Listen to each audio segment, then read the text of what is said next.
கோயில் போச்சுது வாணி. கோயிலா? கோயில் தேர் எப்படி போச்சுது? கோயிலா சூப்பர். அந்த மாதிரி இருந்துச்சு. நிறைய ஜனங்க. நீங்கள் அன்றைக்கு சொன்னீங்கள் வாணி, அந்த கோயில்ல ஐயருக்கு பின்னுகளால ஓடிக்கொண்டு வந்தார்கள் போட்டுகள். அந்த கிளிப் நானும் பார்த்தேன். நானும் பார்த்து ரசித்தேன். கோயிலுக்கு பின்னால சீலைய தூக்கி பிடிச்சு கொண்டு ஓடியாரு. அப்ப அதை என்னண்டு நீங்க கேட்ட? நான் மியூட்ல கேட்டேன். நான் என்னவா அதுக்கு என்ன காரணமா? நானும் அதை சத்தத்துல நானும் போடல. ஐயரை கழிச்சு கொண்டு திரிய வேண்டியான்னு பேச்சு போட்டோம். அதே வந்துட்டு சிரிக்கணும். அந்த வாசலுக்கு வந்து சிரிக்கணுமா?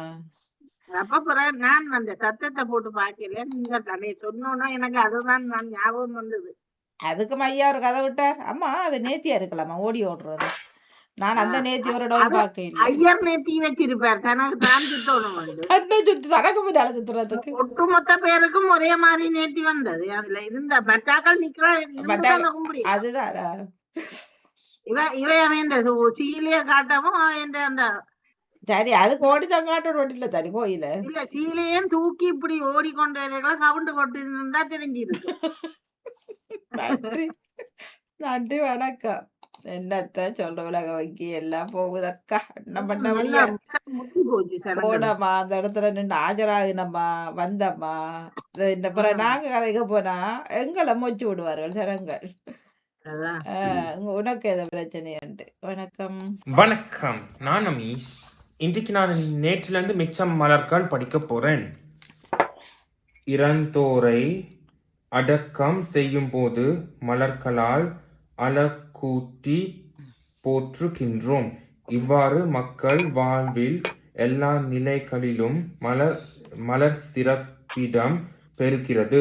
எமது தாயகத்தில் தாமரை, அல்லி, குவளை போன்ற நீர் மலர்களும் மல்லிகை, முல்லை, நந்தியாவட்டை, செவ்வாரத்தை போன்ற நில மலர்களும் எல்லா பருவங்களிலும் மலர்கின்றன. மண்ணின் மலர்களில் காந்தலும் ஒன்று. காந்தல் மலர் கார்த்திகை பூ என்று அழைக்கப்படுகிறது. நன்றி, வணக்கம். அனைவருக்கும் இது உற்சாகமான வணக்கம். இன்றைய வாசிப்பெரும்பு 1052. நான் இன்றைக்கு இரு பொருள் தரும் சொற்களின் மிகுதி அதை பற்றி வாசிக்க வந்துள்ளேன். மாலை, காலம் அல்லது பூமாலை. மதலை, தூண் அல்லது குழந்தை. கூடு, தந்தம் அல்லது கொம்பு. கேசரி, சிங்கம் அல்லது இனிப்பு. சேய், குழந்தை அல்லது மூங்கில். சிரம், தலை, உச்சி. இது உங்களுக்கு பிடிக்குமா? நன்றி, வணக்கம். வணக்கம். இன்றைய வாசிப்பெரும்பு 281. நாளைக்கு தமிழ் பள்ளியை நாளைக்கு வாசிச்சு காட்ட போறேன். தமிழ் பள்ளி. தமிழ் பள்ளிக்கு செல்வோம். தமிழ் பள்ளியில் தமிழ் கற்போம். தமிழ் நண்பர்களை காண்போம். அவர்களுடன் தமிழில் பேசி மகிழ்வோம். தமிழ் உங்கள் தாய்மொழி ஆகும். நன்றி, வணக்கம். வணக்கம், நான் அமீஷ்.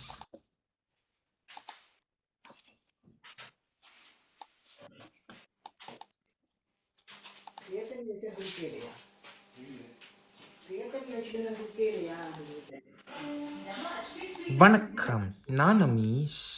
இன்றைக்கு நான் இந்த 7 correct answers பற்றி சொல்ல போறேன். இது நம்பர் 7 போட்டிருக்குது. அது ஈச் பிளேயர்ஸ் அதில் 45 செகண்ட்ஸுக்கு அவங்க கொஸ்டினும் ஆன்சர் பண்ணுவாங்க. பிறகு ஈச் கரெக்ட் ஆன்சர் அவங்க கரெக்ட் ஆன்சர் பண்ணுவாங்க. அவங்களுக்கு ஆன்சர் தெரியலன்றா பாஸ் பண்ணுவாங்க. இல்ல நீங்க வேற மாதிரி உள்ளத பார்த்து போட்டு கொண்டிருக்காங்க. நான் இன்றைக்கு இந்த லிப்னோஸை பற்றி சொல்ல வந்துள்ளேன். இங்கே பாருங்க, இந்த லிப் க்ளோஸ் வந்து சரி படத்தை காண்கின்றது. இதை வந்து சின்ன பிள்ளைய ஆசையாக வாங்குறதுக்காக இப்படி நோமலாக வச்சுக்கிறேன். நோமலாக வச்சுருந்தா வாங்க மாட்டேனன்றதுக்காக இப்படி வந்து ஐஸ்கிரீம் மாதிரி செஞ்சு வச்சா பிள்ளைய வந்து ஐஸ்கிரீம் நினைச்சு வாங்குவீனம். இதுக்குள்ளே ஆனால் இது ஐஸ்கிரீம் இல்லை, ஆனால் இது வந்து லிப் க்ளோஸ். இப்படித்தான் இருக்கும். இதே மாதிரி வேறு நிறங்கள் இருக்குது. இது வந்து எல்லாருக்கும் பிடிக்கக்கூடியவை. இதே மாதிரி இப்படி மேலே எடுத்து பூசுறதும் இருக்குது. இப்படி லிப்ஸ்டிக் மாதிரி தான் அதுவும் இருக்கும், ஆனால் அது கலர் வராது. இதே மாதிரி எனக்கும் சிலதுகள் இருக்குது, ஆனால் அது பழசாகும். ஆனால் இதுதான் நாங்கள் புதுசாக வாங்கினாங்க. ஆனால் இதை வந்து இப்படி கிண்டி போடுறதில்ல, ஆனால் இப்படி சும்மா தொட்டுட்டு போடுறேன். இப்படி செய்யணும் போட்ட பிறகு. இது உங்களுக்கு பிடிக்குமா? நன்றி, வணக்கம். அனைவருக்கும் வணக்கம். இன்றைய உடம்பு 511. நான்டைக்கு இந்த கிளியை பற்றி நான்டைக்கு உடம்பு செஞ்சு காட்ட போகிறேன். இங்கே பாருங்க, இங்கே இதில் ஒரு கிளி மரத்தில் நின்று சாப்பிடுது. கீழே ஒரு மரத்தில் 2 கிளி சேர்ந்து இருக்குது. இந்த கீழே ஒரு கிளி இருந்தது.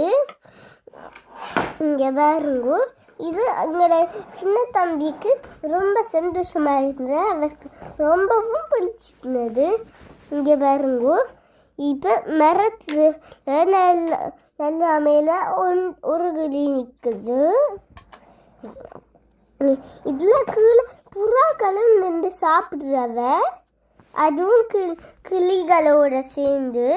உங்களுக்கு பிடிச்சிருக்குதா? நன்றி, வணக்கம். வணக்கம், நான் நன்றி, வணக்கம். சட்டு ஒரு கொடுப்பேன். கிளி இருந்தது வாணி, ஆ ஒரு கிளி இருந்தது. மற்றது என்ன சொன்னேன்? அடுத்தது என்ன ஒரு கிளியும் இருந்ததோ? நான் கவனிக்கல. ஒரு கிளி இருந்தது. என்னவா ஒரு கிளி? இல்ல, ஒரு கிளி அந்த மரத்துல இருந்தது தெரிஞ்சது. புறா ஏதோ ஒன்று என்ன ஒன்று சொல்லி மற்ற கிளி ஏதோ சொன்னவர், ஆனா தெரியல. மற்ற கிளி கீழே இருந்தது, அதுல புறாக்களும் இருந்தன. கீழே புறா நிக்குது. ஆனா கிளிய காணையில புறாக்களோட சாப்பிட. அக்னியாவும் சிறப்பாக அந்த ஐஸ்கிரீம் மாதிரி அந்த இதை வச்சு காட்டி சொல்லியிருந்தார். வாசி பெரும்பும் 4-5 சொல்லே மட்டும் அதுக்கான ஒத்த சொல்லுகளையும் சொல்லியிருந்தார். மிக சிறப்பு, வாழ்த்துக்கள். அமீஸ் வந்து அது என்ன அந்த டேப்லெட் மாதிரி என்ன அது விளங்க இல்லை எனக்கு. அவர் சும்மா ஸ்கிரீன்ல இருக்கிறதெல்லாம் பிடிச்சு போட்டு வந்து கதைக்கிறார். அதோட விளங்கவே இல்லை. என்ன சொன்னாரு எனக்கு தெரியல. எங்கேயும் போய் ஏதோ பார்த்து செய்கிறார். எங்களுக்கு விளக்கவே இல்லை. நடுவரும் இப்படித்தான் அந்த எங்கேயாவது போற இடங்கள்லாம் அதான் செய்யறது. அவர் பேச்சு திறமையால் தான் அது வளர்க்கறது, விரும்புறது. ஆனால் கொஞ்சம் வேற வித்தியாசமா செய்யலாம். அதுல சரியா? எனக்கு இவர் அமிர்த சொல்ல கிளி கிளி என்ன சொல்லி ஒன்று கொண்டு சொல்ல காலம் கொடுத்து கேட்டுக்கொண்டு எனக்கு அது விளங்க இல்லை. அவர் என்ன சொன்னாரண்டா, மற்ற என்ன முறை கிளி இருந்ததோண்டு அதையும் பார்த்து எனக்கு தெரியல. 2 கிளி தான் இருந்தது. செல்வி, மேல ஒரு கிளி இருந்தது, கீழே புறா. அந்த புறா காட்டினார்ல, 2 கிளி இருந்தாலும் வாசிச்சவர். மேலே ஒரு கிளி இருக்குது, கீழே மறு கிளி இருக்கு, 2 கிளி இருக்கிறது. நேவிசக்காவை சொன்னீங்க. நேவிசக்காவை சொன்னவ 2 கிளி இருந்தது. 2 கிளி இருந்ததும் உங்களை விட்ட தேத்தனி ஊத்தி குடுக்கறதும் வந்தது. ஐயோ, நான் தேத்தனி போட்டு வச்சுட்டு நான் அங்கால வந்துட்டு இவங்க குடிக்கையில தான் கொண்டே குடிச்சிட்டு இருந்தேன். அது விளங்கிச்சான். சரி, பரவாயில்ல கவனம். ஓகே, இதுல சொல்லுங்க. வணக்கம் மணி. அமிசு இன்றைக்கு நீரில் வாழ்ற இந்த பூக்களை பற்றி, மரங்களை பற்றி சொல்லியிருந்த. காந்தல் மலருக்கு கார்த்திகை பூன்னு சொல்லியிருந்தார். மற்ற அல்லி, தாமரை அதிலெல்லாம் தாயத்தில் இருக்கிறத பற்றி சொல்லியிருந்தார். அத்மியா அந்த இரு பொருளின் சொற்கள் இந்த கருத்துக்களை சொல்லியிருந்தார். அமிர்தன் அந்த தமிழ் பள்ளிக்கூடத்துக்கு போனது, நண்பர்களை சந்தித்தது, தன்னோட சேர்ந்து நண்பர்களை சந்தித்தது, மற்றது நாங்கள் அதால் தமிழில் கதைத்து பழகிறோன்னு சொல்லியிருந்தார். மற்ற உரியரம்பில் அந்த ஒரு லிப்ஸ்டிக்கை காட்டி இப்படி வாயிலெல்லாம் பூசி காட்டி அக்னியை சொல்லியிருந்தா. மற்ற கிளி மரத்தில் 2 கிளி இருந்தது, ஒன்று மேலே இருந்தது, மற்ற கீழே இருந்ததுன்னு சொல்லியிருந்தார். 2 கிளிகளும் புறாக்கள் 4 புறாக்கள் கீழே இருந்து கொத்தி கொண்டிருந்து சாப்பிட்டு கொண்டிருந்த நாங்கள் பார்த்தோம். ஆனால் கீழே இருந்தேன்னு சொல்லும். தம்பிக்கு தன்னை விருப்பம் என்றும் புறாக்கள் எல்லாம் சேர்ந்திருக்கிறாருன்னு சொல்லியிருந்தார். மூவருக்கும் சிறப்பான வாழ்த்துக்களும் நன்றிகளும். நன்றி. இந்த பூக்கள்ல டிசம்பர் பூக்கள் இது இருக்கா? மே தான் இருக்கு. மே தான் இருக்கு. டிசம்பர் பூ ஒன்று இருக்குல்ல எங்கட இதில் மே ஃப்ளவர்ன்னு சொல்லி இந்த நாவல் கலர்ல அது மே மாசத்துல அது பூக்கிறது. மே மாசத்துல பூக்கிறது. நாவல் பூல அந்த குழியா இருக்கு. மே மாசத்துல அது பூக்கு நாவல் கலர்ல. ஓகே. கிறிஸ்துமஸ்களுக்கு வார பூவுக்கு என்னன்னு சொல்றேன்? சிவப்பு கிறிஸ்துமஸ் நேரங்கள்ல வீடுகள்ல வைப்பினா சிவப்பு பெருசு தெரியல. அப்ப அதான் டிசம்பர் பூக்களை தெரியல. 2 நாள் டிசம்பர் பூக்கள் கேள்விப்பட்டேன். சரி, நன்றி, வணக்கம். இரவுக்கு வருகின்றது வாசி பரம்பரை எறும்பு அதன் பக்கமான தட்டு கொடுப்பு நேரம். நன்றி, வணக்கம்.